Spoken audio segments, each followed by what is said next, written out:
नमस्कार, मैं हूं रत्ना और आप देख रहे हैं सी न्यूज़ भारत। वक्त हो चुका है मध्य प्रदेश बुलेटिन का। बात होगी भिलाई की, जो एनसीसी कैंडिडेट्स ने नशे के विरुद्ध जागरूकता अभियान चलाया है। इसके साथ ही बात होगी रायसेन की, जहां खरगांवली और गैरतगंज स्थित टोल टैक्स वाहन चालकों से मनमाने पैसे वसूल कर रहे हैं। ऐसी तमाम खबरों पर विस्तार से चर्चा करेंगे इस बुलेटिन में। 37 छत्तीसगढ़ बटालियन एनसीसी के कमान अधिकारी व एडम अफसर के दिशा निर्देश अनुसार कल्याण स्नातकोत्तर महाविद्यालय भिलाई नगर के एनसीसी कैडेट ने नशा के विरुद्ध व्यापक जागरूकता अभियान चलाया। इस जागरूकता अभियान के संदर्भ में एनसीसी अधिकारी हरीश कुमार कश्यप ने सर्वप्रथम कैडेटों को नशा के प्रकार एवं उनसे होने वाली हानियों के बारे में बताया। उसके पश्चात कैडेटों के बीच एक परिचर्चा का आयोजन किया गया, जिसमें उन्होंने नशा की आपूर्ति बाधा, उनके उपयोग से होने वाली हानि, परिवार पर दुष्प्रभाव, समाज पर दुष्प्रभाव आदि के संबंध में अपने विचार व्यक्त किए। कार्यक्रम की अगली कड़ी में इस विषय को और गहराई तक ले जाने के लिए मुख्य अतिथि के रूप में महाविद्यालय के प्राचार्य डॉक्टर विनय शर्मा सर ने विभिन्न उदाहरण के माध्यम से अपने विचार व्यक्त किए तथा विशिष्ट अतिथि के रूप में वाणिज्य संख्याएं प्रमुख डॉक्टर सलीम अकील ने भी अपने व्यावहारिक विचार प्रस्तुत किए। प्राचार्य डॉक्टर विनय शर्मा ने कैडेट को नशा न करने व नशा रोकने के लिए शपथ दिलाई। अंत में कैडेटों ने सेक्टर 7 के विभिन्न सड़कों पर नशा के विरुद्ध व्यापक जागरूकता रैली निकाली। दुर्ग से सी न्यूज़ संवाददाता धर्मेंद्र गुप्ता की रिपोर्ट। खबर रायसेन से है, जहां प्रदेश भर में सरकार ने चौकीदारों को सेवा भूमि दी थी ताकि वह इस सरकारी जमीन पर खेती बाड़ी करके अपने परिवार का पालन पोषण कर सके। लेकिन रायसेन जिला मुख्यालय से महज 7 किलोमीटर दूर स्थित ग्राम सदालतपुर के चौकीदार कमल सिंह की सेवा भूमि पर दबंगों ने पिछले 15 सालों से कब्जा कर रखा है, जिससे चौकीदार परेशान है। आलम यह है कि पीड़ित चौकीदार द्वारा बार बार तहसील सहित कलेक्टर को भी कई बार आवेदन दे चुका है, लेकिन उसके बाद भी चौकीदार को आज तक सेवा भूमि पर कब्जा नहीं मिला है। चौकीदार कमल सिंह का कहना है कि दबंग नन्हे भाई अलीम उर्फ अल्लू भाई और कलीम भाई द्वारा मेरी सरकारी जमीन पर कब्जा किया गया है। वहीं चौकीदार के बेटे धर्मेंद्र का कहना है कि विगत 15 सालों से भी अधिक समय से हमारे परिवार के पालन पोषण करने को मिली जमीन पर दबंगों ने कब्जा कर रखा है और प्रशासन हमारी कोई सुनवाई नहीं कर रहा है और तहसील सहित कलेक्टर के ऑफिस के चक्कर काट कर परेशान है, लेकिन हमारी कोई सुनवाई नहीं हो रही है। क्या नाम लिखते हैं आप? धर्मेंद्र। धर्मेंद्र जी, ये जमीन वाला क्या मामला है आपका? सर बहुत परेशान है हमसे। कम से कम लगभग 15 साल हो गई मुझे। ये मान लो कि 20-22 साल हो गई मेरी उम्र, जब से हम यही परेशानी काट रहे हैं। दबंगों ने ऐसा कब्जा कर रखा कि हम तहसील जाते, अदालत जाते, कोई हमारी सुनवाई ही नहीं है इस चीज़ों में। कौन है ये दबंग? सर ये हमारे इधर के ही होंगे, थोड़े बड़े बड़े लोग होंगे, अब नाम तो पता नहीं उनका। तो वो सर है अल्लू और भूरा, इनने कब्जा कर रखा। सर हम जाते पटवारी से बोलते, सर इनको पैसे मिल जाते, वो हमारी सुनते ही नहीं, फिर नापते ही नहीं। 1-2 बार आए नापने, रोड से ही वापस हो गए, नपती नहीं करी पैसे।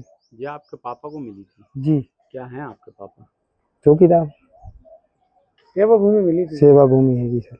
अब घर बसर जैसे आपको कैसे सर अब चला वो तो जो मजदूरी करके क्या करें। कितनी समस्या आ रही है? सर वो तो समस्या पूरी आ रही है। क्या क्या कहना चाहोगे सरकार से और प्रशासन? सरकार से यही पुकार है कि मेरी कि हमारी जमीन हमें दे जा। आपने अब पापा को देख लिया, खटिया पे पड़े हैं, तबीयत हो रही खराब, बस यही समस्या सर, हमारी जमीन हमें वापस मिली जा। क्या मामला है आपकी जमीन? मेरा मामला ये है, सरकार ने सेवा भूमि दी थी, आज से कम से 15 साल हो गए। आज तक जमीन की ना नफ्ती करी और ना मुझे कब्जा दिलाया, और दबंगों ने कब्जा कर रखा है उसमें। तो आज तक कोई छोड़ने तैयार नहीं है। कहाँ परेशान हुए आप? कलेक्ट्रेट भी परेशान, तहसील में भी परेशान, सब में आवेदन दे के परेशान। कौन लोगों ने कब्जा करा? अल्लू भाई है, एक तो अल्लू भाई, एक नन्हे भाई। लगभग कितने एकड़ भूमि है? 4 एकड़। अब गुजर बसर कैसे होता है आपका? वैसे ही हो रहा, सब मेहनत मजदूरी से।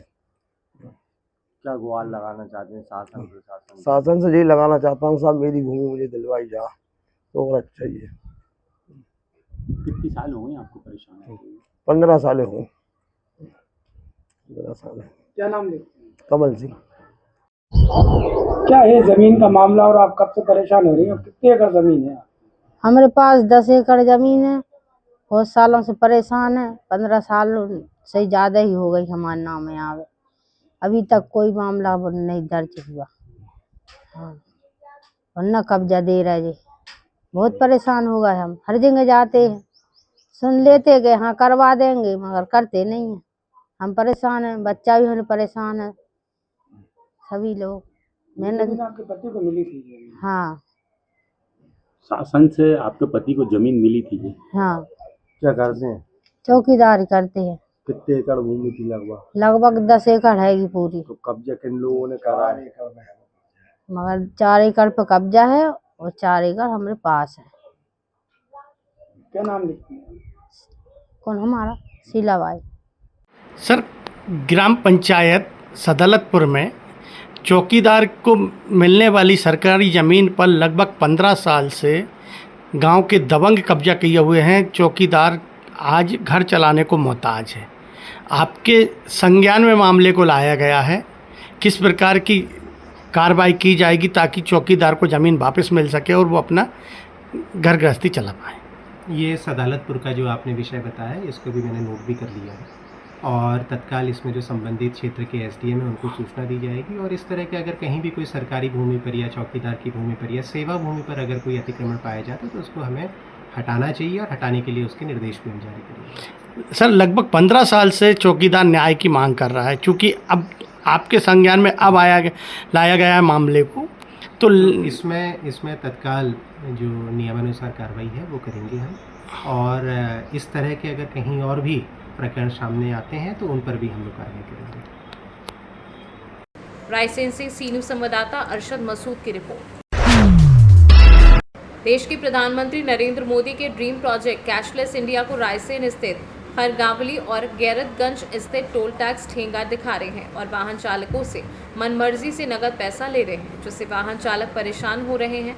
आपको बता दें कि इन दोनों टोल पर वाहन चालकों से नकद पैसे लिए जा रहे हैं, तो वहीं मनमर्जी के पैसे भी काटे जा रहे हैं। वाहन चालक अपने आप को ठगा महसूस कर रहे हैं। जब इस बारे में रायसेन कलेक्टर अरुण कुमार विश्वकर्मा से बात की गई तो उनका कहना था कि जल्द ही एमपीआरडीसी के अधिकारियों से बात करके इन टोलों को कैशलेस कराया जाएगा।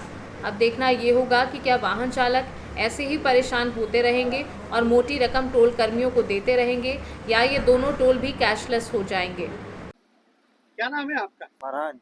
फराज जी, कहाँ से आ रहे हो? आप कहाँ जा रहे हो? साधुराम जा रहा हूँ।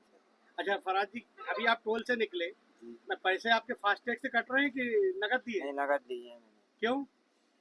तो फास्टैग इसमें इस टोल पे फास्टैग नहीं है? कब से परेशानी हो रही है जी? वो तो सेठ की गाड़ी है, सेठ को जाने हैं। यहाँ फास्टैग है ही नहीं, जब भी निकलते हो नकद ही पैसा देते हो? नकद ही देते। कितनी परेशानी होती है इससे? अरे अपन को नहीं मालूम। आपको परेशानी होती है कैश में? अपन को नहीं होती, सेठ लोगों को दिक्कत होती है। क्या नाम है आपका? सोनू कुशवाहा। क्या नाम है आपका? सोनू कुशवाहा। सोनू जी, कहाँ से आ रहे हो, कहाँ जा रहे हो? हमारा गुना से आ रहा है, उदयपुरा जा रहा है। उदयपुरा जा रहे हैं। हाँ जी। अभी टोल पे आपने फास्टैग पे पैसे कटे हैं कि नकद दिए? नकद दिए। क्यों? फास्टैग नहीं है क्या? फास्टैग नहीं, नकद ही लेते हैं।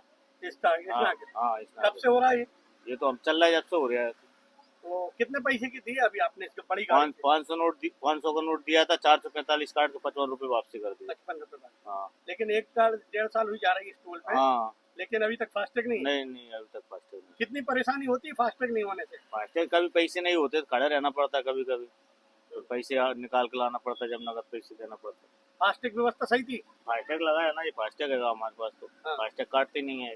ही नहीं है क्योंकि। हाँ। सर, क्या नाम लिखते हैं? मेरा नाम है राहुल राय। राहुल जी, क्या बात है, रायसेन का ये टोल है, कितने दिन हो गए इसको शुरू हुए? इसको करीब 1 साल पूरा होने वाला, हो ही गया मेरे ख्याल से। हो गया लगभग 1 साल हो गया, अभी तक टोल पे फास्टैग नहीं लगे, क्या कारण? सर, इसमें अपन ने फास्टैग लगाने का पूरा प्रयास किया था, लेकिन क्या है, इस टोल के अंदर एक साइड से टोल लगता है तो दूसरी साइड फ्री रहता है, और दूसरी साइड से लगता है तो एक साइड फ्री होता है। हमारी क्या है, चारों टोलों पर लाइनें क्लियर नहीं हुई, और सबसे बड़ी समस्या ये है कि जो बूढ़ागंज पे हमारी जो चेक पोस्ट है वो स्थायी नहीं हुई है अभी तक। एमपीआरडीसी हमने कई बार आवेदन दिया है, तो वहाँ पर रोड का काम चल रहा है, तो जैसे ही रोड का काम कंप्लीट हो जाएगा तो उसमें लाइनें तैयार हो जाएगी तो हम फास्टैग लगा पाएंगे। लेकिन अभी तक जहाँ देश के प्रधानमंत्री नरेंद्र मोदी कहते हैं कैशलेस इंडिया, वही 1 साल तक अभी तक के आप फास्टैग नहीं लगा पाए, यहाँ पर वाहन चालकों का कहना है कि मनमानी राशि वसूल की जा रही है। नहीं नहीं, जो पर्ची कटती है, जो रेटें लागू की गई है MPRTC के माध्यम से, वही पैसे लेते हैं। अगर कोई भी एक व्यक्ति बता दे कि अगर हमने ज़्यादा पैसे की वसूली की है या रेट गलत ली है, पर्ची के हिसाब से रेट पे जो रेटें सामने बड़ा बोर्ड दिखाई दे रहा है उस पर वही रेटें ली जाती है। सर, रायसेन जिले के 2 टोल, खरगावली टोल और गैरतगंज टोल, आज भी कैशलेस नहीं है। यहाँ पर वाहन चालकों का आरोप है कि ज़्यादा वसूली की जाती है और अभद्र व्यवहार भी किया जाता है कैशलेस नहीं होने के कारण। जहाँ प्रधानमंत्री कहते हैं कि कैशलेस इंडिया बनाएंगे, वहीं ये 2 टोल ठेंगा दिखाते नज़र आ रहे हैं। किस प्रकार की कार्रवाई की जाएगी? आपने जिस तरह से ये टोल का मुद्दे को आप संज्ञान में लेके आए हैं, इसके संबंध में जो विभागीय अधिकारी हैं MPRTC के अधिकारियों से तत्काल हम लोग इसमें चर्चा करेंगे और अगर वास्तव में सही पाया जाता है तो इनके विरुद्ध कार्रवाई भी करेंगे। और आपके माध्यम से ज़िले में जितने भी टोल हमारे संचालित हैं, सभी से मैं आग्रह करना चाहूँगा कि शासन के द्वारा निर्धारित नीति निर्देशों का पालन करें और उसकी जो समय सीमा निर्धारित की गई उसी के अनुरूप आवश्यक कार्रवाई करें। रायसेन से सी न्यूज़ संवाददाता अरशद मसूद की रिपोर्ट। दक्षिण बस्तर डिवीजन एवं PLJ बटालियन नंबर 1 में सक्रिय 4 हार्डकोर नक्सली सहित कुल 18 नक्सलियों के द्वारा आत्मसमर्पण किया गया। आत्मसमर्पित नक्सलियों पर छत्तीसगढ़ शासन द्वारा कुल 39 लाख रुपए का इनाम घोषित है। छत्तीसगढ़ शासन की छत्तीसगढ़ नक्सलवादी आत्मसमर्पण पुनर्वास नीति एवं नियत नैलानार योजना से प्रभावित होकर तथा अंदरूनी क्षेत्र में लगातार नवीन सुरक्षा कैंप स्थापित कर पुलिस के बढ़ते प्रभाव से आत्मसमर्पण किया गया। आत्मसमर्पित 2 पुरुष पर 8-8 लाख, 1 पुरुष एवं 1 महिला नक्सली पर 5-5 लाख, 6 पुरुष पर 2-2 लाख एवं 1 पुरुष नक्सल 1 लाख, कुल 39 लाख रुपए के इनाम घोषित हैं।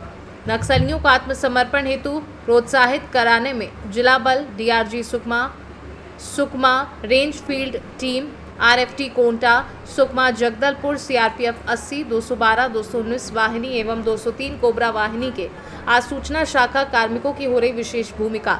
उपरोक्त सभी आत्मसमर्पित नक्सलियों को शासन के नए पुनर्वास नीति छत्तीसगढ़ नक्सलवादी आत्मसमर्पण पुनर्वास नीति 2025 के तहत प्रत्येक को 50-50 हज़ार रुपये के मान से प्रोत्साहन राशि एवं अन्य सुविधाएं प्रदान कराई जाएंगी। सुकमा से सी न्यूज़ संवाददाता चंद्रशेखर साहू की रिपोर्ट। फिलहाल इस बुलेटिन में बस इतना ही। देश और दुनिया की तमाम बड़ी खबरों के लिए देखते रहिए सी न्यूज़ भारत।